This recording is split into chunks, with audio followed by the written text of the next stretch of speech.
निशारिणी की बात सुनकर युवक चलते चलते काली आत्माओं की झील में पहुंचा। कुछ देर बाद एक निशाचर नाव लेकर आया। युवक उस पर सवार होकर आगे की यात्रा पर निकल पड़ा। थोड़ी ही देर में एक कौवा उड़ता हुआ आया। पिशाच ने उसे अपनी एक आंख दे दी और कौवा उसे लेकर उड़ गया।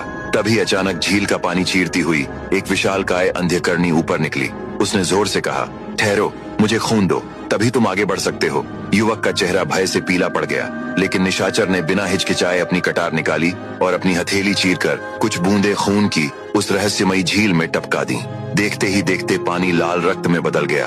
अंधकरणी ने वह रक्त पिया और संतुष्ट होकर फिर झील में समा गई। इसके बाद निशाचर युवक को एक ऐसे दरिया में ले आया जहाँ पानी में विचित्र जीव तैर रहे थे। कुछ मछलियाँ कौओं की तरह काली और भयानक थीं, कुछ चमगादड़ के जैसी डरावनी थीं और कुछ विशाल कछुए ऐसे थे कि जिन्हें देखकर ही रोंगटे खड़े हो जाएं। युवक इन अजीब जीवों को पार करते हुए आगे बढ़ता गया। एक दिन और एक रात की यात्रा के बाद निशाचर उसे छाया मालिनियों के घाट पर छोड़कर अदृश्य हो गया। वहाँ से कुछ दूर चलने पर एक आती हुई बुढ़िया दिखी जो एक छोटे बिल्ली के बच्चे को लिए हुए थी।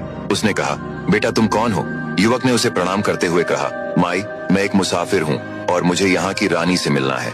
बुढ़िया बोली, बेटा मैं तुम्हारी जरूर मदद करूंगी, बल्कि मैं तुम्हें रानी तक ले जाऊंगी, पर जरा इस बिल्ली के बच्चे को थोड़ी देर संभाल लो, मैं नीचे के झरने से पानी पीकर आती हूँ। युवक ने उस नन्हे बिलाव शावक को करुणा सहित उठाया और उसे अपनी हथेलियों में थाम कर स्नेह से सहलाने लगा। तभी अचानक बारिश होने लगी। जैसे ही बारिश की पहली बूंद उस बिल्ली के बच्चे पर पड़ी, मानो कोई श्राप जाग गई हो। उसकी त्वचा पर काले धुएं की पतली सी परत उठी। कुछ ही क्षणों में उसका चेहरा विकृत होने लगा, आंखें लाल, दांत बाहर निकल आए और उसकी आवाज राक्षसी गुर्राहट में बदल गई। युवक यह देखकर हैरान रह गया। राक्षसी बिल्ली ने उस पर हमला कर दिया। युवक ने साहस करके उससे लड़ाई की, पर जब लगा कि वह हार जाएगा तो वह जान बचाकर भागने लगा। राक्षसी बिल्ली उसका पीछा करने लगी।